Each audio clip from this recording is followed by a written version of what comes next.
Did the COVID mandate gut the U.S. military? No, I mean, it was, depending where, I think it was wrong to kick people out for standing up for what they believe in. The science was questionable. This is purely a political move.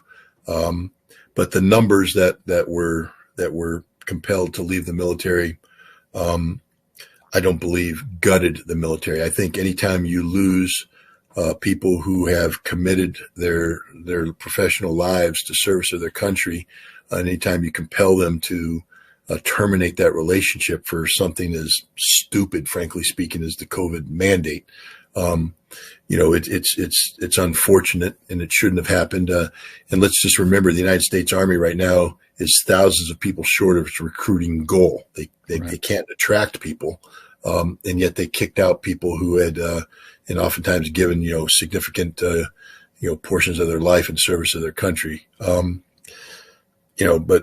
that's look. I don't pretend. The key word you used is questionable. That is exactly the right word to use. Anybody who says they're sure about the vaccine being effective or not effective, either way, no. That's fake certainty. It's really a big, fat question mark. Right, and which means because you don't have certainty, why do you have to exercise certainty in judgment for when people have the right to question it? All I have is anecdotal information. I will tell you this: every time I got the shot, I felt like I was going to die. I got sicker after the shot than anything COVID. I've had COVID 3 or 4 times. It's like a flu. It's like a cold. It's not a big deal. I know there's people that die from it and all that stuff, but the shot just about killed me. I felt like I was going to die. My brain was going to explode. I couldn't breathe. And so, from my perspective, I'm sitting there going, seems to me like the shot did more damage to me than anything. And then we find out that the shot doesn't prevent transmission. The shot doesn't prevent me from catching it. I don't know what the shot does. And if you're saying, well, all the shot does is reduce the symptoms in you, then there is no societal reasoning why I have to get it to protect society. If all the shot's going to do is limit the damage done to me, then that should be my choice whether I want to take the shot or not. But they were saying, no, you have to take it to prevent the spread of the disease. That turned out to be a bald-faced lie. The shot doesn't prevent the spread. You have to take it to prevent you from catching it. That turned out to be a bald-faced lie. The shot doesn't prevent you from catching it. And yet they kicked American patriots out of the military because they didn't want to follow what they felt was questionable science. Right. We have a member of our team who refused to get a vaccination. Who do you think that might be? You.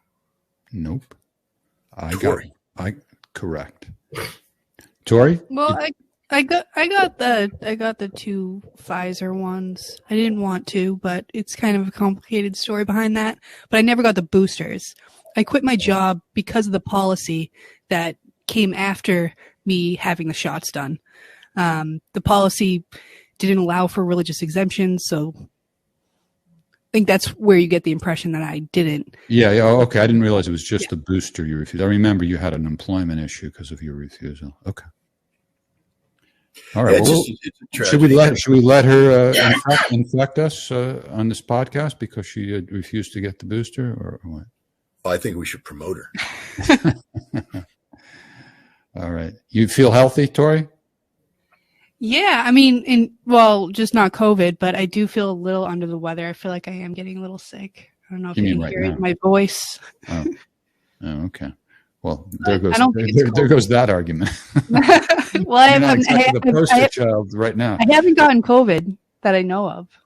Okay, not diagnosed. I had COVID symptoms before COVID was recognized to be here in the U.S., so I don't know what to make of that exactly. You're ground zero. I am, at least potentially. All right, what else you got, Tori, besides the flu? What does Scott think of the latest border clashes? Steve Persad has a question. What does Scott think of the latest border clashes between China and India? Why now? Which of those countries would win a war between the two? By the way, this word tautological was used in connection with me reading questions out loud that we can also see. And the reason I do it is because we also have an audio-only version on Spotify, and people wouldn't understand the context if they heard only the question. So sorry to bore those of you who. What does tautological mean? Tautological means essentially redundant. I guess there's a lot of tautology going on. Well, now that I said, you see what I'm saying? It is redundant. Tautological is a $3 word, and redundant is a $2 word. Okay, what's a $1 word? I can come up with a $1 word. I give you a 50-cent word. I'm going to look it up on the dictionary right now to see. Okay, well, I answer the question while you're doing that. What do I think of the latest border clash between China and India? I think it's reflective of the reality that the delineation of national boundaries between these two nations is a very complicated problem to which there is no ready solution. The Chinese and the Indians were working on resolving issues related to the border in a different part of the border where there had been previous clashes. And those areas, there was some significant deconfliction. But just because you seem to have resolved an issue in a certain area, in another area, it rose up. And I think that the bottom line is there is not going to be a simplistic solution for the whole border, that each issue is going to have to be worked out over time, but that both China and India recognize that it's in their best interest to avoid escalating any one of these border conflicts into a shooting war, because that again, what brought about the earlier deconfliction was a statement made by the Indian foreign minister, or external affairs minister, that basically quoted a former Chinese Communist Party leader, Deng, who had talked about the Pacific century, and that there wouldn't be an Asian century in the Pacific so long as India and China didn't fix their border problems. And the Indian person used that language of the Pacific century, sending a signal to China saying, hey man, we got problems. If we don't fix them, there is not going to be a Pacific, we're going to be fighting amongst ourselves, divide and conquer. The Americans are going to control the Pacific for another century. So the Chinese responded immediately and said, we got your message. And they began the talks. So I think that diplomatic process is still underway, and that's the dominating factor. But the fact is, the different border conflicts are still there that need to be individually resolved, and that's where we're at. Who would win a conflict between India and China? None. No one's going to win. First of all, if you've taken a look at the map, taking a look at the terrain they'd be fighting in, there's no such thing as favorable terrain. It's a fight that would be at high altitude in remote locations and in the roughest terrain possible. You'd never be able to bring forward significant numbers of troops. So it would always be sort of this war of attrition that nobody wins, everybody loses. I think both sides recognize that that's literally something they don't want to get involved in. So it's always a concern when you have Indians and Chinese throwing bricks at each other, beating each other with sticks. But I'll tell you what, they weren't shooting at each other, which means both sides recognize that we don't need this thing to spin out of control. There's the dictionary definition of tautological. Do you spell that right? Yeah. I think that. Sure. No, I'm being redundant, Jeff. I think the definition itself is tautological. Yeah, I think so. Yeah, or at least wordy. I mean, redundant, that kind of covers it, right? Who introduced this word to you? Ksenia. Of course she did. Jesus. She's smarter than I am, and she has a better vocabulary than I have, and she wasn't even born in this country. She speaks English better than I do, I'll tell you that much. They all do. Anybody does, though. A third grader from Brooklyn speaks English better than I do. Oh, please. Joe Hickey, who, I won't even say that. But I'm not sure I'd want to go through life with the name Hickey. Let's just leave it at that. Question for the inspector. That would be the guy to ask a question to. What do you make of Russia block on northern sea route and Brathwaite response of intending to ignore restrictions? Please, Merry Christmas to one and all. Here's to a peaceful New Year. It's a little bit imperfectly expressed, but perhaps you can get in there. I mean, have the Russians actually blocked the Northern Sea route? I think there's a treaty that allows the flow. I think the Russians take umbrage at sometimes about military vessels transiting just because of the threat that they pose to Russia's strategic forces. Braithwaite's response of tending to ignore restrictions. Jeff, what's that magic word I use all the time? Begins with an A. Asterisk. Thank you. We need to put one of them on that question so I can go back and study that in time to respond in the lightning round on January 3rd. All right. Asterisk is almost as often used as odious. Odious. And also umbrage. We got to get an umbrage. I like umbrage. I like umbrage. Yeah. Rowdy Who did you get to say odious? What's that? Who did you get to say odious? Where'd you get that voice from? Oh, that's the dictionary. The dictionary has that voice? Yeah. Well, I mean, different dictionaries have different voices, but if you look up a word in an online dictionary, they'll have an audio thing. Okay, that voice is designed not to encourage studying, but we'll just odious. Stop it. And not only that, the definition is audio too. Here's the definition: unequivocally detestable. Unequivocally detestable. Okay, Rowdy Everlap, your predictions, yes or no, when all is said and done, does Russia end up taking Odessa? That would be the yes. Odessa with two S's. Yes. Yes with one S or two S's? Two S's, baby. Two S's. Then we know you mean it. All right. There you go. Thanks for the contribution. Philip Hall, if you were a Ukrainian soldier, Scott, what would you do now? I would probably die leading my troops in an assault on the Russian positions in Bakhmut. Okay. I wouldn't want to die. I wouldn't want to be leading the assault, but I'm a Ukrainian soldier. I'm going to defend my country. And I will go where they tell me to go, and I will do what they tell me to do. I wouldn't commit a war crime. I wouldn't execute Russian prisoners of war. I would probably refuse orders to fire artillery rounds into civilian areas. But if someone said, take that building in Bakhmut that's held by Wagner, I would attempt to take that building. I would probably die. My men would die. But that's unfortunately what's happening to Ukrainian soldiers right now. But if I was a Ukrainian soldier, then I would do my duty to my country. Well, that is the answer I would have expected you to give. Axel Sohn, can you update us on your book signing in New York City on January 16th? I thought it was the 15th. Yeah, the first thing is if we're talking about a book signing on the 16th, it's news to me. It's the 15th. Right. How and when to sign up. Go to scottritterextra.com and click on book events page, and you'll have the info there. You want to say anything else about it? Yeah, I mean, it's on the 15th. It starts at 4:00. The Russian Samovar restaurant it's a restaurant that my family and I have been going to for years, and we love it. We loved it. We had very good relations with the original owner. Every time we went there, we were made to feel like family. The food is wonderful. The environment, the whole ambiance is fantastic. They have new ownership, which I believe is a relative, who are struggling, to be honest, because of this conflict in Ukraine. Because of the politics attached to the name, like the Russian Samovar, even though the owners happen to be Ukrainian Jews. But nobody wants to talk about reality. And this place is suffering. People have tried to boycott it, force them to change their name. Why change the name? It's been called the Russian Samovar since day one. Let me say something about the talk on the 15th.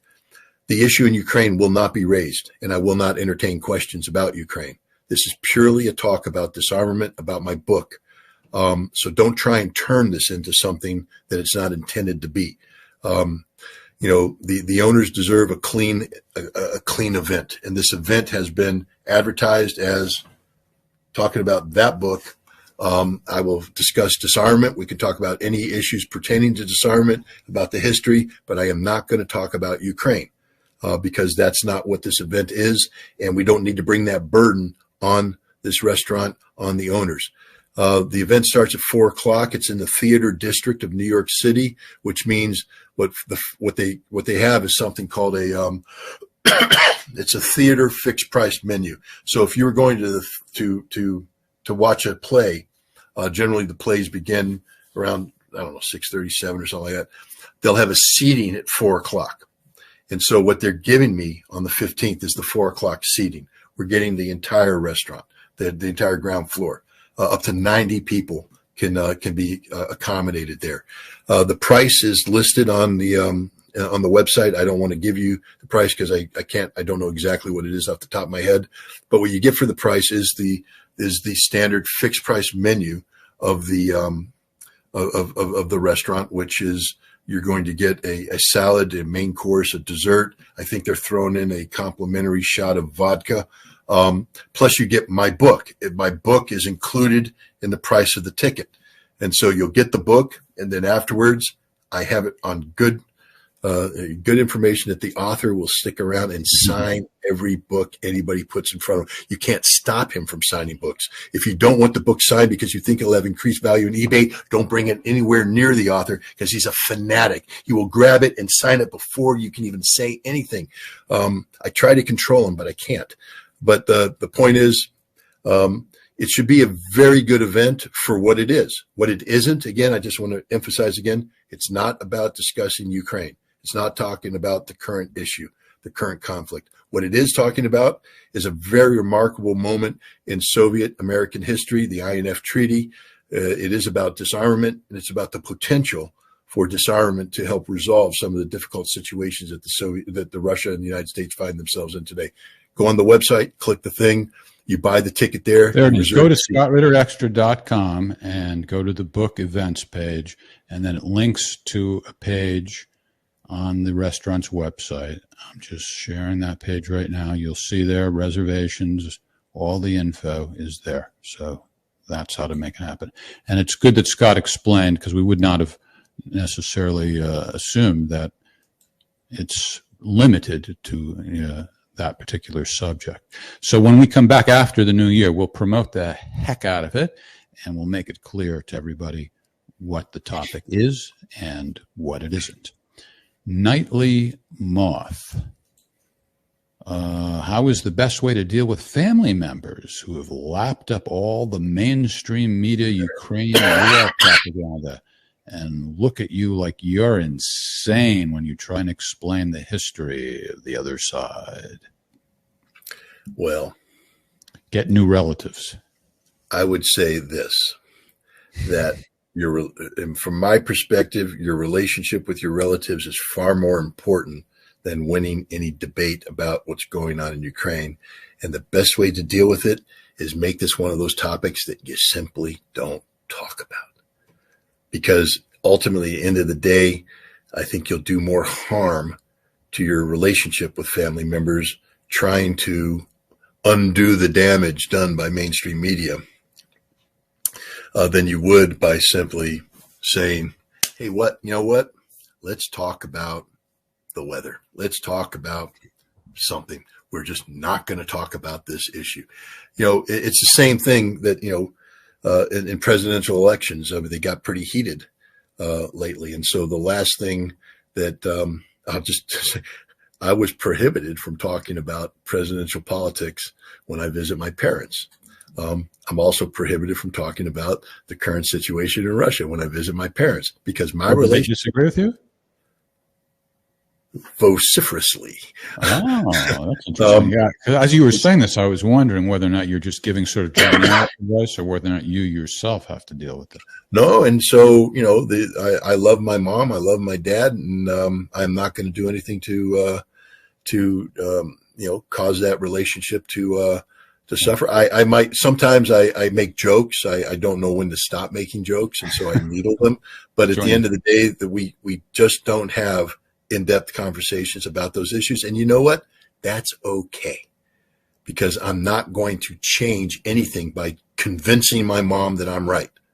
That's just literally an argument that's not worth having. Right. You don't need to win that argument. It's not don't need to win it at all. It's not like it's going to be a game changer. There's a phrase. Oh, and my mom's 87 years old now. Do I really want to piss her off at this stage in her life? No, I don't. What I'd like is to make my mom feel loved and comfortable and appreciated and all that good stuff. So why would I drag this nonsense in? All right. And you're going to be going to visit her next week, correct? That's why we're not going to have a show. What is that music? You don't recognize the song? Old Lang Syne. Yeah, right. Exactly. Is it not appropriate? You're acting. It's not like I just put on, But what are we playing it for? Are you telling me that we're done? It's getting to that point. Okay, you're the boss. No, I'm not. I'm not cutting you off. I'm just putting some music in the background. Are you trying to censor me, Jeff? Free speech. I thought this was It's just, You're trying to shut me back. down. It's Your name Elon Musk. You're trying to hand me? Here, I'll lower the volume. It's just background music. How's that? Very low volume. So you're going to be visiting your parents next week? I am. I'm going there the day after Christmas, and I'll hopefully be home in time for New Year's Eve. Okay, and then we can play Auld Lang Syne again for you. It's also, this is the last episode of the year, so I thought it would be an appropriate song. People You trying to get me to cry? I'm not going to Yeah, cry. I You am. know what that's from? You know what movie that's from? What?